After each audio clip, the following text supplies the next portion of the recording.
Yako mambo 7 ya hatari ambayo yanapita kupitia vizazi. 7 dangerous things that pass through generations. Kupitia damu ya mwanadamu. Lakini kwa sababu somo hili la kiukombozi nitakuwa na kuonyesha mambo ambayo hasi yanayopita kupitia damu. But because this is a deliverance subject, then I'll show you the negative.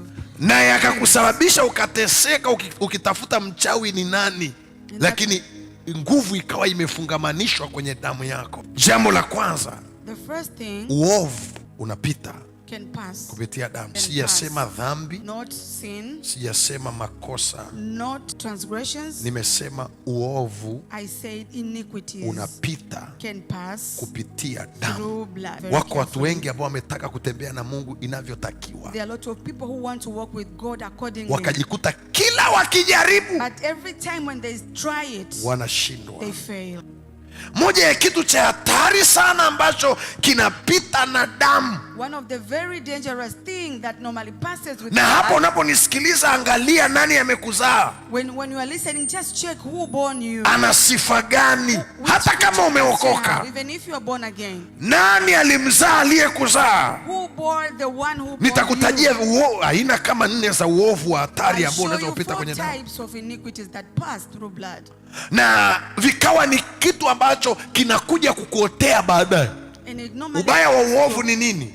the bad thing of iniquity is what? Unaweza ukawa unatembea nao na usijue You kama might be unatembea walking nao. with it without knowing. Ubaya wa uovu ni nini? The bad thing about iniquity, Uovu unaweza huwa unakuotea iniquity can, unapofika kiwango kile kile wale waliofika ukawapiga. when you come to the same point where others reached. Kuna watu wako hapa wanashuhuda, wanasema baba yangu alikuwa anampenda Mungu sana, aliachaga akafa. The people say my father used to love God very much. Wangapi wananielewa but he kitu left him. nasema? How many Kuna watu wako hapa wanashuhuda, wanasema mama yangu he have testimonies that my mother alikuwa mtu wa ibada mno na was mtu wa a kumcha person Mungu. of God. Lakini aliachaje mimi sijui. But how did she live it? She doesn't know. Uovu Iniquities, unapitishwa it can be kwa njia ya inherited damu. by blood. Ngoja nikuonyeshe aina kama 4 ama 3 Let me show za you 4 uovu or hatari 3 unaweza kupita kwa njia ya damu. things of Aina ya dangerous kwanza ni uovu wa zinaa. Na hapa And here ninaongelea aina fulani za zinaa. I'm speaking about certain types of Kuna fornication. zinaa za watu, Fornication of people. na za watu pia zina aina tofauti tofauti. And for people, there are also different types. Tunapozungumzia zinaa, And when we speak about fornication, tunazungumzia ama watu kwanza, wa we watu speak kwa watu. either of people and Ukisema people. watu kwa watu ni general, tunaanza kuchambua watu kwa watu upi. So this is kwa ujumla. Moja, kuna One. watu kwa watu, mwanamke na This mwanaume. can be man and a woman. Hapa ndo unakuta ulikuwa na baba ambaye amezaa na wake 7. That's where you find that you had a father that had 7 wives. Unakuwa na mama ambaye amewazaa ninyi wote tofauti. You find a mother that has born you different fathers. Alafu unaona ni kitu cha And kawaida. you see like it's a normal thing. Umeokoka huko ndani ya You are kanisa. born again and you're in the church. I'm telling you, kama utakishughulikia hilo itakumendea tu, lazima not- itaanza kukufuatilia. It will follow you. Mimi siwezi kuambia ni watu wangapi nimekutana nao ambao walikuwa kwenye makanisa ya kiroho, wanamwamini Mungu kuliko wanafikia, wanampenda Mungu kutoka ndani ya mioyo yao. Sawa, waliharibu, hawajui hata waliharibu namna I gani. cannot tell you how many people love God, but when the time came, Kwa nini walipookoka hawakujua ya kwamba kuna kitu kinaitwa uovu na unapaswa they ushughulikiwe? did not know that something that is called iniquity that is supposed to be dealt with. Wengine wakafunga hadi ndoa makanisani, Others even went to get married in church. wakashangaa ya kwamba pamoja ni kanisa la kiroho, pamoja walikuwa wanamcha Mungu, mambo yalipoanza kuharibika hawakuwahi kujua, ndoa zile zikaharibika, na wao wameshazaa hapo, wanakuja wanatafuta na mwingine anazaa, alikuwa ameokoka. Kwa nini hichi kitu kimemfuata? Uovu umemfuatilia, uovu unaotembea naye kwa njia ya damu. Hii haikuogopi wewe ni nani. Nani kwenye Biblia ana sifa kama ya Daudi? Nani kwenye Biblia Mungu anajivunia kama Daudi? Lakini Zaburi ya 51 unamsikia Daudi anasema, mama yangu alinichukua mimba hatiani, nimekuja kutubu na kutafuta chanzo cha anguko langu. Anasema ni chanzo ni upande wa umamani. Genealogy ya kina Rahabu, genealogy ya kina Tamari imenisababisha nirudie takataka zile zile, ingawa nilikuwa na mcha. Iniquity is from my mother's side. Genealogy ya Rahabu, Ni uzao wa Rahabu. Tamari Tamari inamsababisha mtu aliyekuwa karibu na Mungu siku moja anabaka mtu. made a person who was closest to God to rape somebody. Kuna watu wengi mmewashutumu. There are people that you have accused. Umewanyanyulia You vidomo. have raised your hands. Wengine mmewakimbia mkawalaani mkasema alikuwa fake. They They were not fake. In fact, there is a problem in the bloodline and that problem come to attack them now. Hawakuwa fake, lakini palikuwa na shida kwenye uzao wao, na hiyo shida ikawataka. Wangapi wananielewa kitu nasema? Kuna watu wako hapa na nitakuonyesha siri. Ni siri ipi itakuonyesha kwamba hiyo bloodline issue ipo? Unaangalia tu, cha kwanza nilipitishe. Just check out how inajirudia. Kuna watu hapa wananisikiliza, wao wamezaliwa nje ya ndoa na wao wameshazaa watoto nje ya ndoa na hawajajua ni shida tayari. There are people who are here, they were born outside of marriage and they are Okay, wako watu hapa wanajua ya kwamba mama zao waliwazaa tofauti. Mwanaume huyu na wao wamejikuta wamezaa watoto hivyo hivyo, mwanaume huyu, hawajajua kama ni kitu cha kiroho. They do not know if this is a spiritual issue. Wamejaa makanisani huko. Many in the churches. Hatari ya uovu unaopita kwa damu, The danger of the iniquity that passed through. Unaweza usiujue, you might not, lakini know utakuotea. it, but it will come to you. Utakuotea. Saa usiozani, The time that you do not know, walipofikia wale waliokutangulia, itakuja na kwako. Nitakuonyesha kibibilia uelewe. Kwa hiyo tunapoongelea hizi na cha kwanza tunaangalia mwanamke na mwanaume. So when we speak about fornication, we look at the man and the woman. Mwanaume, mtu yuko hapa, baba yake alikuwa na wake 4, 5, 6. The father had 4 or 5 wives. Na wewe umejikuta umetoka kwenye genealogy hiyo. And you find yourself coming from the same genealogy. Na wewe ni baba. And you are a father. Umekaa kanisani. You are a son, utashangaa ghafla roho ya tamaa na wewe inakutesa. Sometimes you just feel you have a desire. Unaikemea kila namna, haiondoki.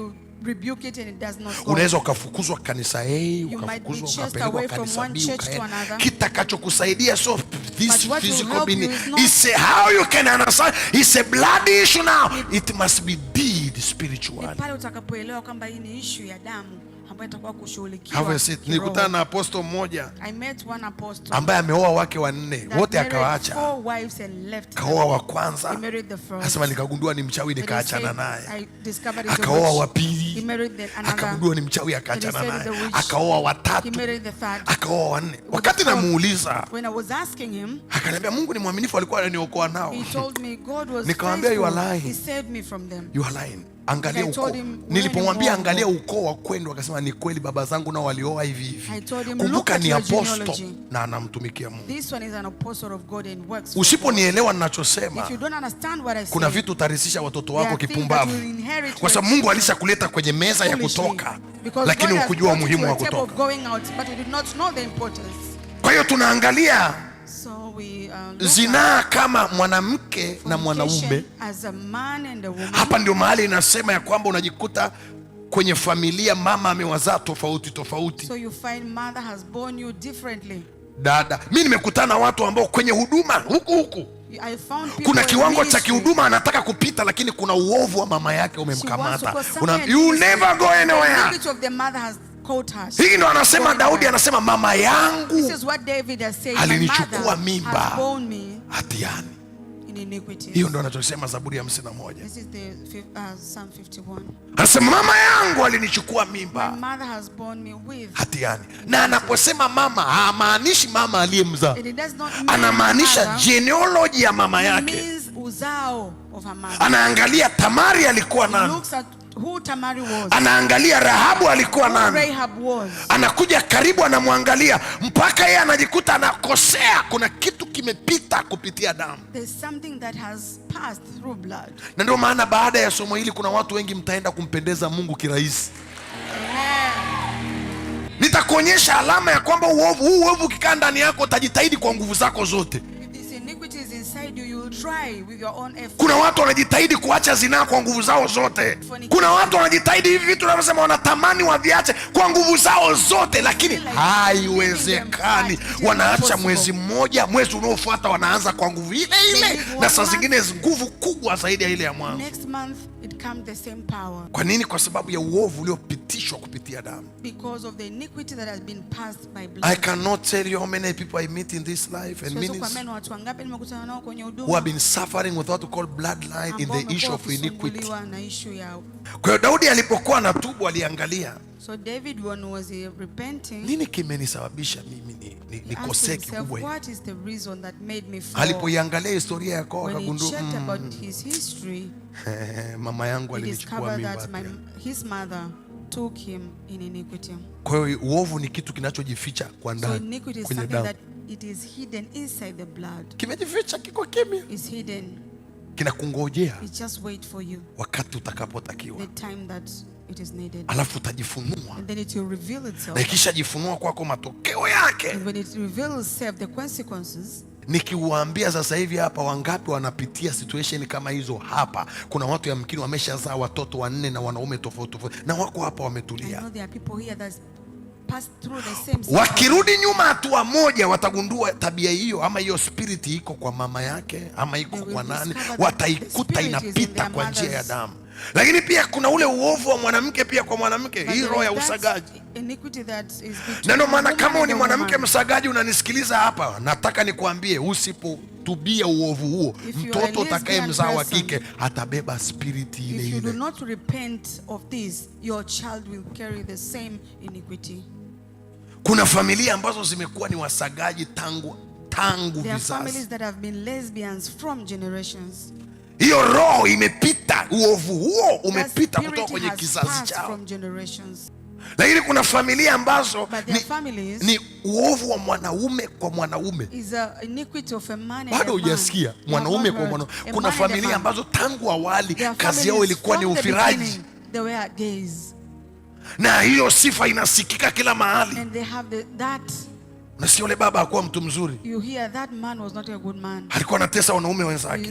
Used... Ngoja nikwambie ya hatari zaidi. Let me tell you what most dangerous. Kuna zinaa ya wanyama.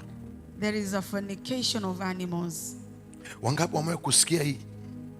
Kuanzia mababu huko. From generations. Watu walikuwa wanavamia wanyama, wanabaka wanyama. To rape animals.